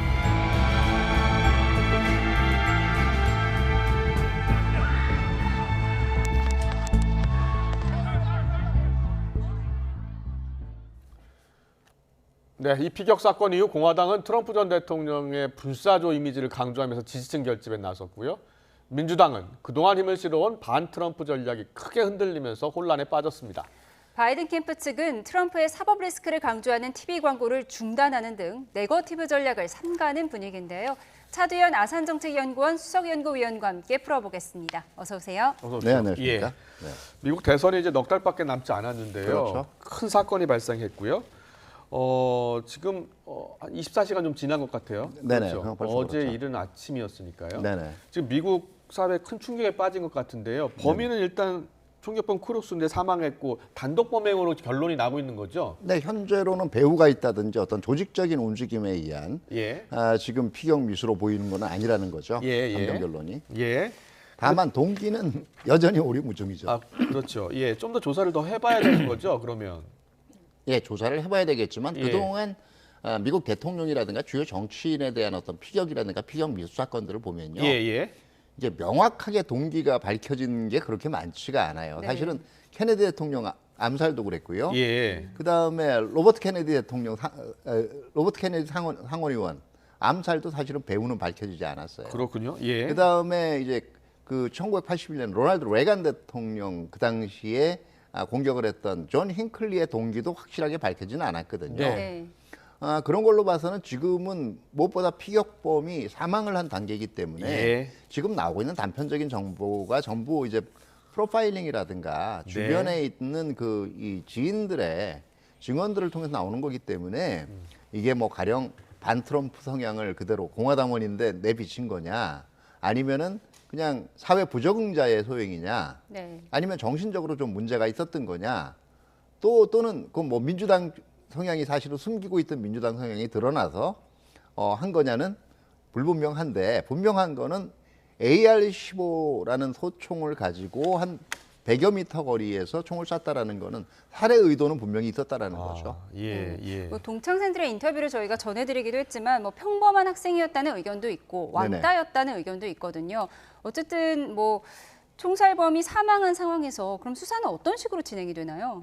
네, 지금 일단은 이제 지금 프로파일링 같은 거에 집중을 하겠고요. 동기가 아마 지금 현재 진행되고 있는 걸 보면 이게 배후가 어디 있는 의혹이 있는 것인가에 대한 조사도 이루어지고 있고 아마 지인이나 이걸 통해서 뭐 정확하진 않지만 최초의 동기가 무엇인가를 지금 캐는데도 집중을 하게 될 걸로 생각이 되고 또 뭐 그거와 못지않게 수사 부분들이 혹시라도 이제 지금 배후가 있을 경우에는 이게 지금 그 다음에 제2, 제3의 어떤 기도를 할 가능성이 없는가 여기에 대해서 경계를 하고 있겠죠. 네. 근데 총범 차량하고 자택에서 폭발물이 발견이 됐다면서요. 네네. 예. 보통 이제 미국에서 총격 사건이 발생을 하면 집안 압수수색을 하고 그리고 또 하죠. SNS를 다 보잖아요. 네네. 살펴보잖아요. 예. 살펴보는데 지금 뭐 총기가 발견이 되고 폭발물이 발견이 됐다라는 게 어떤 조직적인 그거의 증거는 아니라는 얘기죠. 왜냐하면 그동안 이 미국 내에서 총격 사건들이 날 때마다 사실 총격범들의 집을 뒤져보면 여지없이 그 총기가 딱 그거 한정만 가지고 있는 게 아니에요. 여러 정을 소지를 하고 있고 총기를 소지하고 또 이걸 사용을 한다라는 것 자체가 폭발물이라든가 이런 거에 대해서 관심이 있다라는 증거이기 때문에 제가 볼 때는 그 연장선상이 아닐까 생각이 돼요. 알겠습니다. 그런데 용의자가 총격 직전에 경찰과 맞닥뜨렸다. 네네. 그래서 경호 실패 논란이 지금 불붙고 있거든요. 네, 제가 보기에는 그건 보는 시각에 따라서일 것 같은데요. 이게 만약에 옥내 행사에서 이런 일이 벌어졌다면 뭐 체육관이라든가 이런 데서 벌어졌다면 이거는 뭐 입이 10개라도 할 말이 없을 거예요. 경호 측에서. 그런데 이제 이게 5개 행사다 보니까 주로 유세 현장에 들어오는 인력들에 대해서 집중을 하다가 아마 지금 원래는 이게 100여 미터면 그리고 그 주위에 지금 보면 알겠지만 건물들이 그렇게 많지도 않아요. 경계를 했어야 된다는 얘기는 나오는데 또 반면에 보면은 최초 총격이 있은 후에 비교적 빨리 제압을 했다라는 얘기거든요. 그러면 아마 대충 어느 장소에 있을 것 같다라는 표적 식별은 했을 가능성이 굉장히 크다라는 얘기예요. 그러면 지금 일부에서 나오고 있는 게 뭐 경찰이 목격했는데 대응해서 조치를 하지 못했다. 이거는 지금 얘기들도 나오고 있잖아요. 제가 볼 땐 경호팀에다가 어떤 쪽으로는 전달이 됐을까 이런 위험이 있다라고 전달이 됐을 가능성도 있다라는 거죠. 알겠습니다. 자, 계속해서 이제 미 대선에 미칠 파장 영향을 좀 짚어볼게요.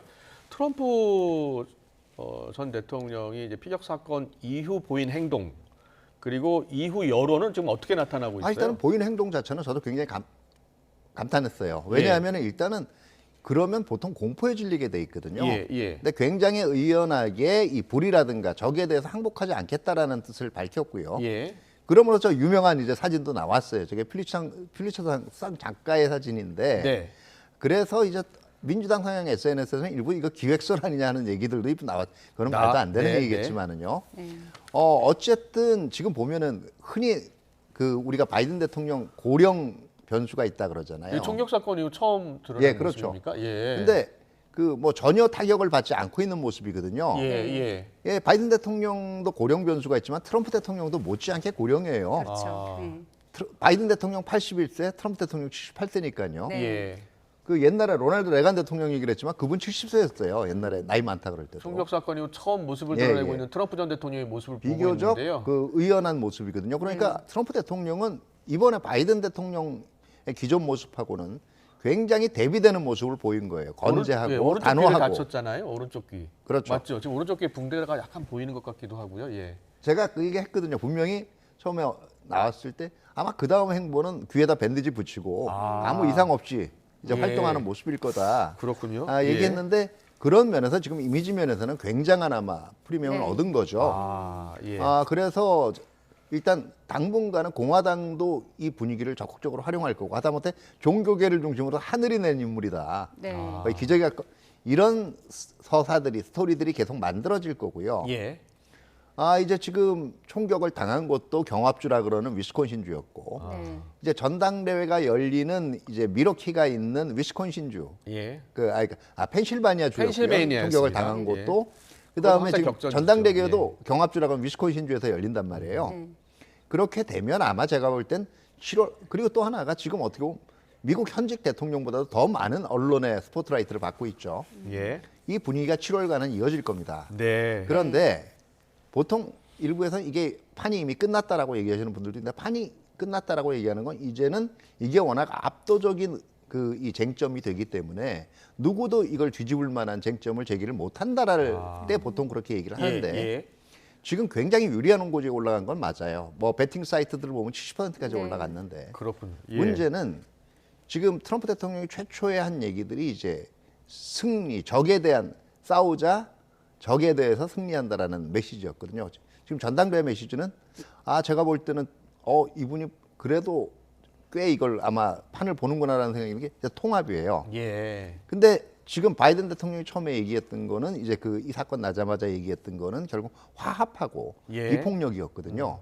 그러니까 양쪽 다 남의 불행을 직접적으로 이용한다라는 걸 피하면서도 서로 지금 벌써 그 다음 수순들을 준비를 하고 있다라고 봐야 되겠죠. 그러니까 어떻게 보면요, 이 판이 그동안 누가 덜 미움을 받느냐, 비호감 선거냐는 이 이미지 선거에서 어떻게 보면 정책 선거로 이제 이행하는 아마 매기 효과가 있을지도 모르고 그렇기 때문에 제가 판이 완전히 지금 결정된 건 아니라고 얘기를 한 겁니다. 전당대회 말씀하셨지만 트럼프 전 대통령이 피격 뒤에 첫 언론 인터뷰를 했다고 합니다. 그 내용을 보니까 공화당 전당대회 연설문을 통합을 강조한 내용으로 고쳤다고 하거든요. 그렇게 바꿀 그러니까 굉장히 제가 볼 때는 어떻게 보면 머리를 잘 쓴 거고요.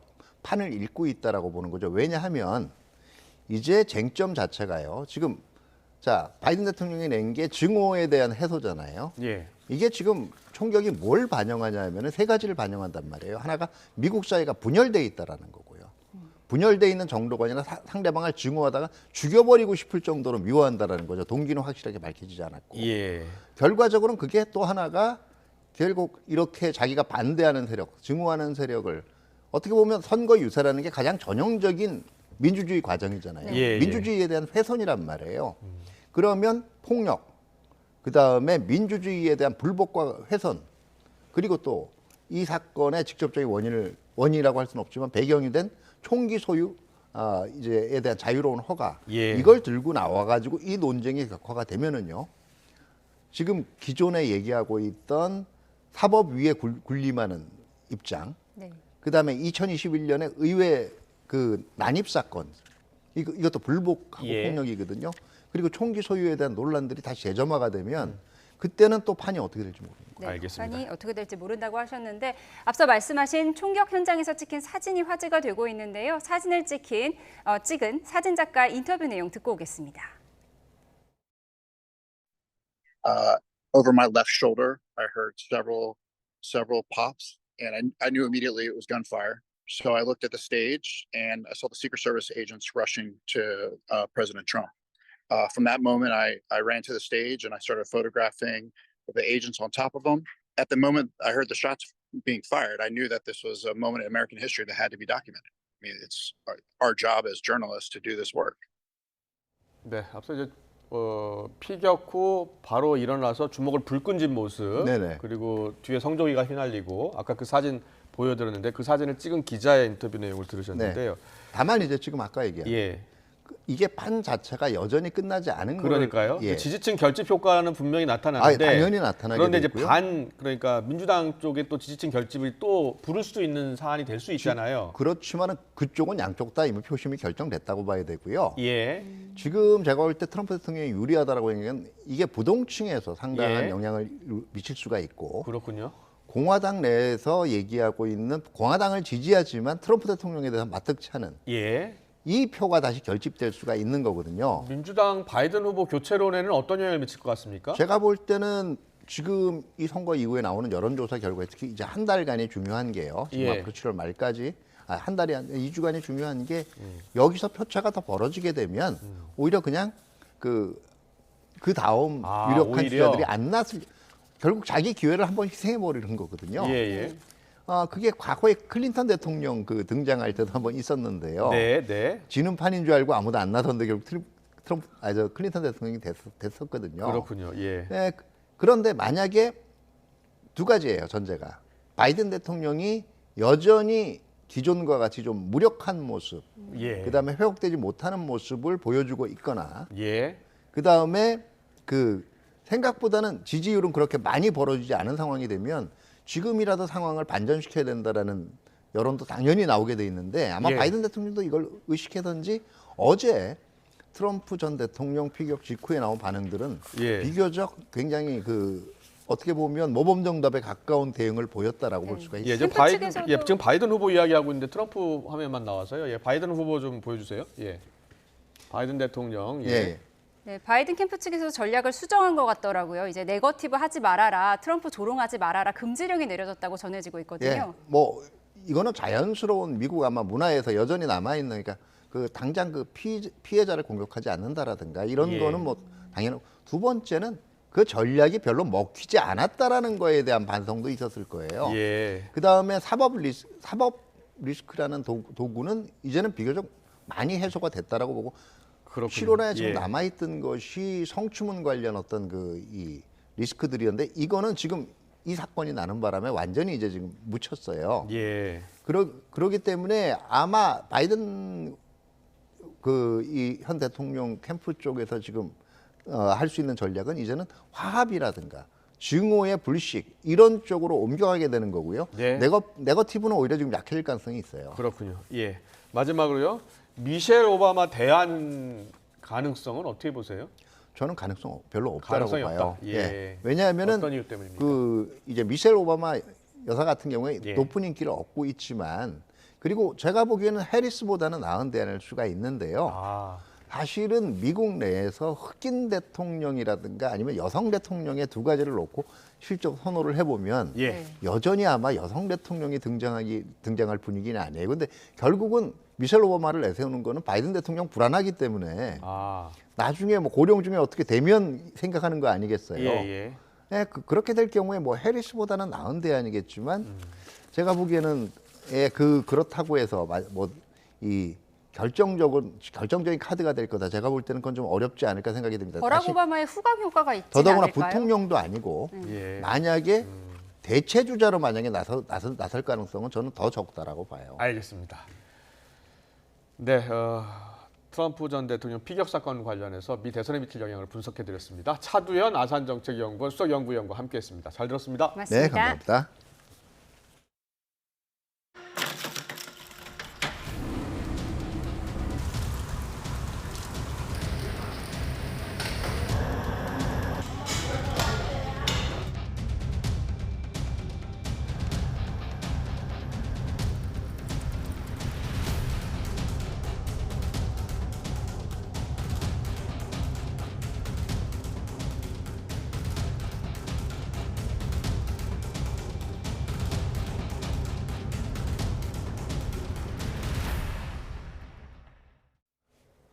네, 웨딩플레이션이란 말 들어보셨습니까? 결혼식을 뜻하는 웨딩과 물가 상승을 뜻하는 인플레이션을 합쳐서 코로나 이후 급격하게 치솟은 결혼식 물가 비용을 뜻하는 말입니다.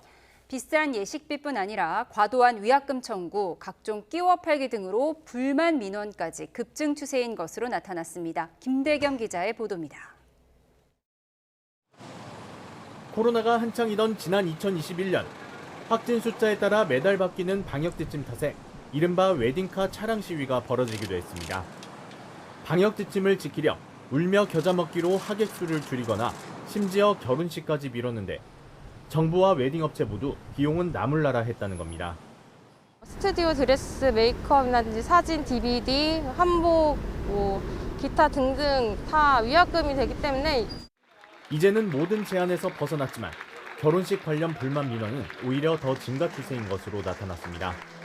국민권익위가 최근 3년간 접수된 결혼식 관련 민원 1000여 건을 분석한 결과 올해 1월부터 3월까지 총 100여 건의 민원이 접수돼 지난해 같은 기간 대비 32% 급증한 것으로 나타났습니다. 월 평균으로 봐도 민원 집계를 시작한 지난 2021년 이래 가장 높은 수치를 기록했습니다. 구체적 민원 내용도 공개했습니다. 한 민원인의 경우 터무니없이 가격이 높은 이유를 물었더니 코로나 이후 모든 업체가 가격이 올라 그런 거라는 답을 들었다고 호소했습니다.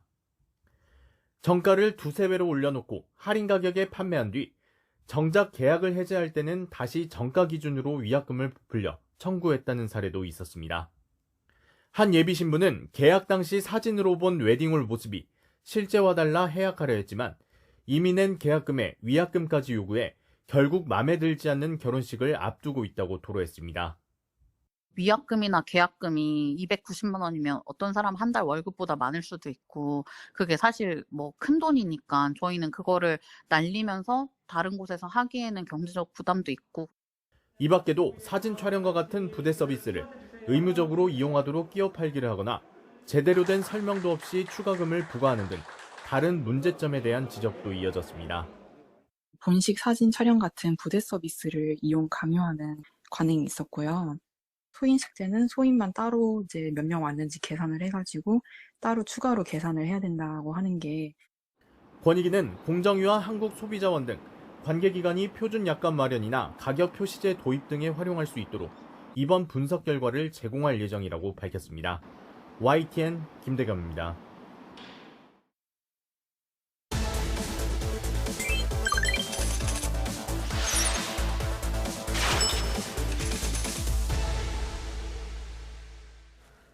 네, 오늘의 경제픽 시간입니다. 오동건 기자와 함께합니다. 어서 오세요. 어서 오십시오. 네, 안녕하십니까? 안녕하십니까? 네, 경제픽 첫 키워드는 영상과 함께 확인해 보겠습니다.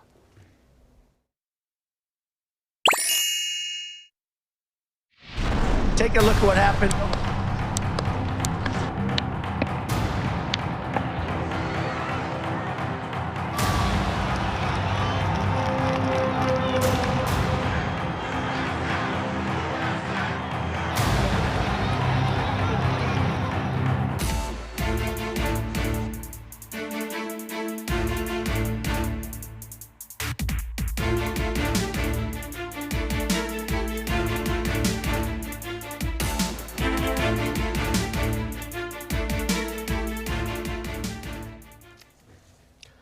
네, 앞서 이번 피격 사건이 미 대선에 미칠 영향을 분석했는데요. 네. 경제에는 어떤 영향을 미치고 있습니까? 예, 그래서 뭐 총알 타고 귀환하면 경제 파장은 어떤 것일까 이렇게 좀 뽑아봤는데요.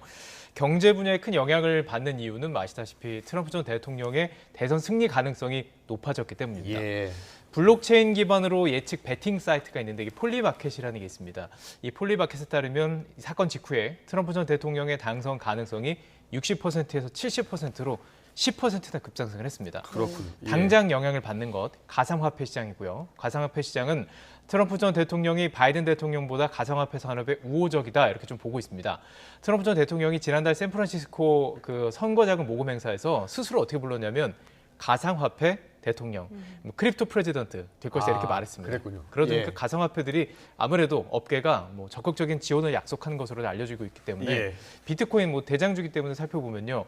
도널드 트럼프 전 미 대통령 선거 유세 중에 총격을 당했다 이 소식이 전해지자마자 6만 달러, 지금 뭐 영상을 제가 준비할 때는 6만 달러였고 지금 6만 3천 달러 안팎에서 왔다 갔다 하고 있습니다. 5% 가까이 급등한 수치고요.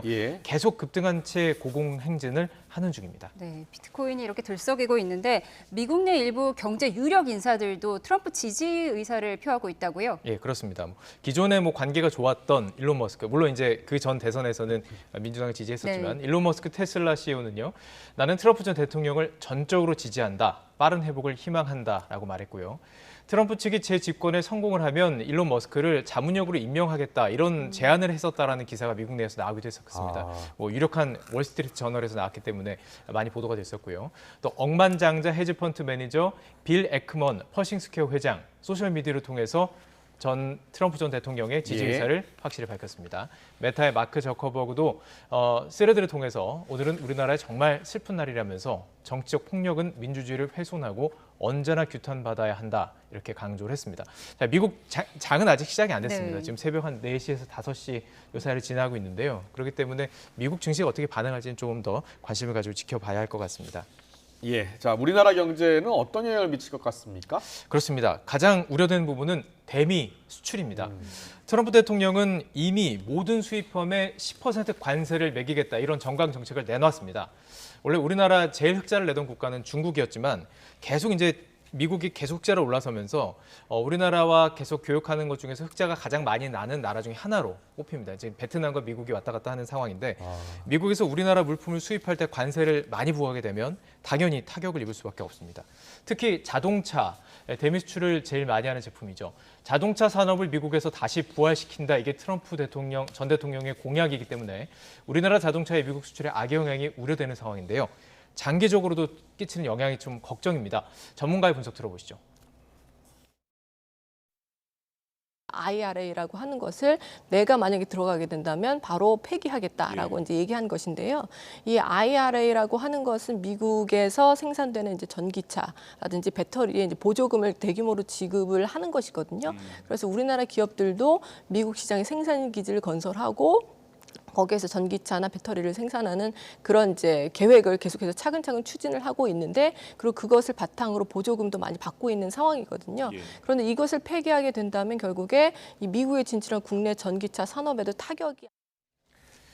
전기차 자체 외에도요, 2차 전지 등 제반 산업 모두 타격을 받게 되는데 전기차 성장이 조금 느려지는 캐즘 시기라고 부르잖아요. 네. 그러다 보니까 장기적으로 더 큰 충격으로 좀 다가올 가능성이 있다 보고 있습니다. 국내 주식시장은 코스피가 상승 출발한 뒤에 1860대 강보합이 이어지다 결국 3.92포인트 오른 2860.9의 장을 마감했고요. 방산주가 미 대선의 판세 때문에 트럼프 전 대통령이 유리하게 움직인다, 이것 때문에 조금 강하게 좀 마감이 됐습니다. 미국 대선이 어쨌든 3개월 넘게 남았으니까요. 영향을 지켜보도록 하겠습니다. 두 번째 키워드 보겠습니다. 화면 주시죠. 사표 내고 유튜브나 해볼까? 사실 사표 내고 유튜브나 해볼까? 이 생각은 직장인이라면 한 번쯤은 해봤을 것 같은데요. 그렇습니다. 관련 통계가 나왔어요. 맞습니다. 사실 뭐 유튜브도 그렇고요. 장사할까 이런 생각도 하잖아요. 네. 장사 먼저 좀 준비를 해봤는데요. 직장을 그만두고 장사를 한다. 과연 쉬울까요? 자, 살펴보면 지난해 개인과 법인의 폐업 신고가 100만 건에 육박했습니다. 98만 6,400여 건. 한 해 전보다 무려 14% 가까이 늘었습니다. 지난 2019년 92만여 건에 이른 폐업 신고 이후 80여 건을 계속 유지해오다 지난해 급증한 것이고요. 영업별로 보면은 소매업이 가장 많았고 서비스와 음식, 부동산 임대, 건설업 이런 순으로 내려갑니다. 그러니까 여러 가지 사업을 개인 사업을 하다가 아무래도 마무리한 경우가 많았다는 얘기고요. 또 상반기 월 평균 실업자가 91만 8천 명인데 그 가운데 지난 1년 사이 자영업자로 일했던 사람을 봤더니 2만 6천 명, 1년 전보다 23.1%가 늘어났습니다. 그러니까 자영업에 뛰어들었다가 사업을 접고 실업 상태인 사람들이 계속 늘고 있는 것이죠. 내수 부진과 고금리 장기화의 직격탄을 맞은 것으로 보이고요. 경기 부진이 자영업자에게 크게 영향을 주고 있는 것으로 보입니다. 네, 그럼 유튜브는 어떻습니까? 자, 유튜브를 좀 살펴보겠습니다. 자료는 국세청 자료고요. 그러다 보니까 좀 시기의 차이는 있습니다. 2022년도 기준인데요. 1억 원을 초과한 수입을 신고한 1인 미디어 창작자가 2,781명. 그런데 20대 이하입니다. 20대 이하 유튜버, BJ 등 1인 미디어 창작자가 1,324명입니다.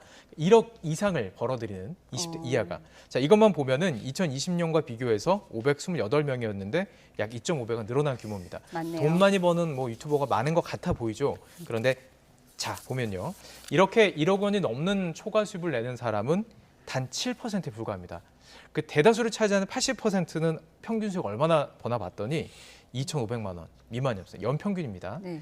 자, 1억 넘게 버는 7% 때문에 유튜브 수익이 많아 보이긴 하지만 대다수는 사실 그렇지 않다라는 것을 알 수가 있습니다.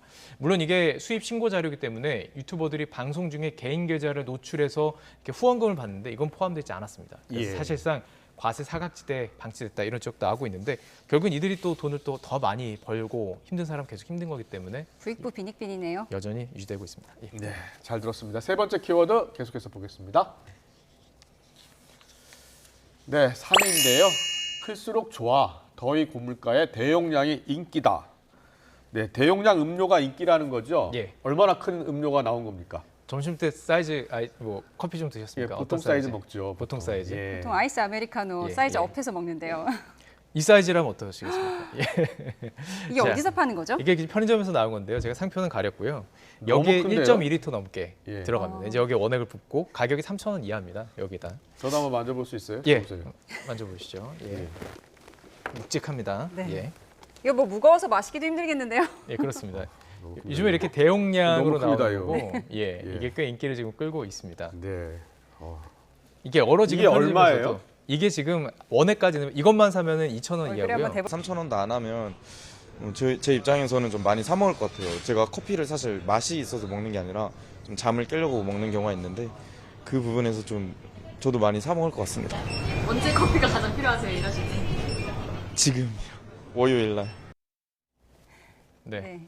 월요일에 대용량 커피 필요하죠. 네, 저도 커피가 좀 필요합니다 지금. 예. 네, 사실 이에 앞서서 편의점에서 이런 대용량 제품 많이 판매한다 이런 뉴스는 전해드린 적이 있는데요. 맞습니다. 예. 반응은 어땠어요? 사실 지난해부터 계속 이어져 오는 것이고 특히 얼음에 좀 겨냥해서 나오는데 반응이 좋았습니다. 편의점 CU, 폭염이 좀 일찍 찾아온 경상도와 전라도 지역에 지난달에 어떤 제품을 내놨냐면 대용량 비빔면을 내놨어요. 일주일 만에 초도 물량 5,000개가 다 팔렸습니다. 이 비빔면은 인스턴트 비빔면이 아니고요. 냉장 조리면에 이렇게 같이 먹는 것인데 성인 2명이 함께 먹어도 충분한 양입니다.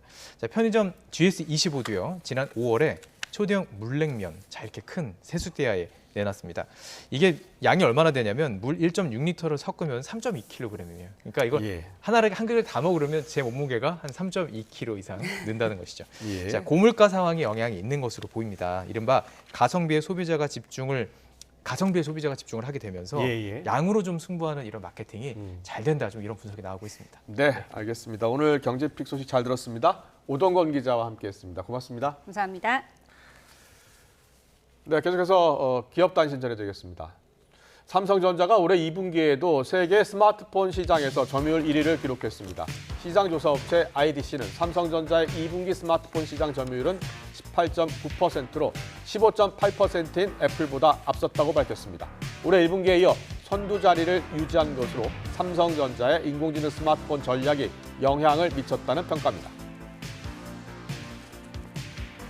SK 에코플랜트는 김영근 신임 대표이사 사장이 공식 선임됐다고 밝혔습니다. SK 에코플랜트는 서울 종로구 본사에서 임시 주주총회를 열고 김 사장의 사내이사 선임권을 최종 의결했고 김 사장은 주총 직후 열린 이사회에서 대표이사로 선임됐습니다.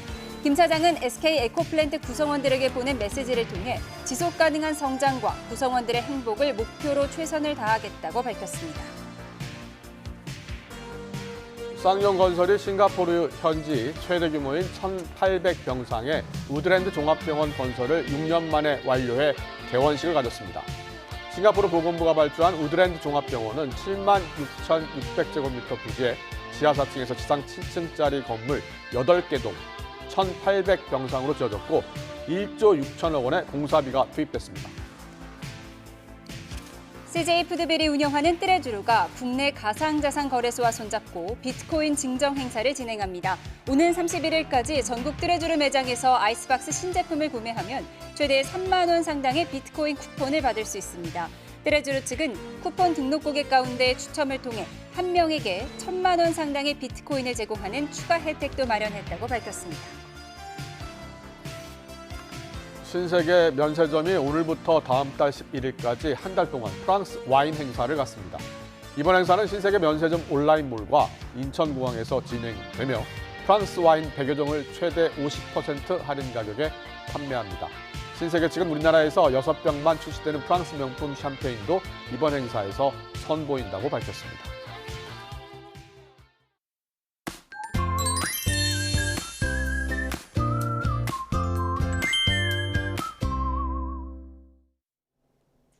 초복인 오늘 보양식 드시면서 더위 잘 이겨내셨나요? 전국에 30도를 웃도는 찜통더위가 기승을 부렸습니다. 정읍이 32.8도까지 올라 전국에서 가장 더웠고 서울과 파주도 31도까지 올랐습니다. 기온이 크게 오르면서 대기 불안정으로 밤까지 내륙 곳곳에는 기습 소나기가 쏟아지겠습니다. 수도권의 많게는 60mm 이상의 강한 소나기가 내릴 수 있어서 주의하셔야겠습니다. 한편 남해안과 제주도는 정체전선의 영향으로 장맛비가 내리고 있는데요. 호우주의보가 내려진 제주도는 최고 80mm, 남해안 지역은 최고 60mm의 많은 비가 내리겠습니다. 내일은 오후부터 정체전선이 중부지방으로까지 북상하겠습니다. 수도권과 강원 지역은 모레까지 최고 100mm 이상의 비가 오겠고 남해안 지역은 80mm 이상, 그 밖에 내륙 지역은 10에서 80mm의 비가 예상됩니다. 하천 주변 접근을 자제하고 저지대 침수 피해 없도록 대비 철저히 해주셔야겠습니다. 이번 주 내내 전국의 장맛비가 길게 이어지겠고요. 주말부터는 남부지방에 찜통더위 속에 소나기 소식이 잦겠습니다. 날씨 정보였습니다. 네, 월요일 뉴스온 여기서 마치겠습니다. 시청해주신 여러분 고맙습니다.